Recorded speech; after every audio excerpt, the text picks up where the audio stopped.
حضرت حمید بن ہلال رحمۃ اللہ علیہ کہتے ہیں، ایک صاحب حضرت ابوبکر صدیق رضی اللہ تعالی عنہ کی وفات کے موقع پر موجود تھے۔ انہوں نے ہمیں بتایا کہ حضرت عمر رضی اللہ تعالی عنہ نے حضرت ابوبکر صدیق رضی اللہ تعالی عنہ کے دفن سے فارغ ہو کر قبر کی مٹی ہاتھوں سے جھاڑی، پھر اسی جگہ کھڑے ہو کر بیان کیا اور اس میں فرمایا، اللہ تعالیٰ تمہارے ذریعے سے مجھے اور میرے ذریعے سے تمہیں آزمائیں گے، اور اللہ نے مجھے، میرے اور حضرات رسول پاک صلی اللہ علیہ وسلم اور حضرت ابوبکر صدیق رضی اللہ تعالی عنہ کے بعد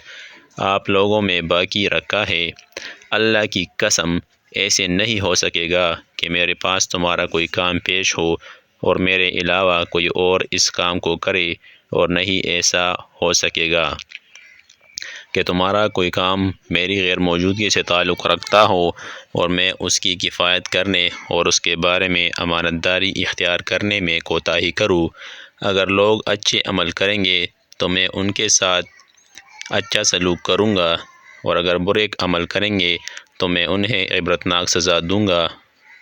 وہ بتانے والے صاحب کہتے ہیں، اللہ کی قسم، حضرت عمر رضی اللہ تعالی عنہ نے دنیا سے جانے تک پہلے دن کے بیان کردہ اپنے اس اصول کے خلاف نہ کیا، ہمیشہ اسی پر قائم رہے۔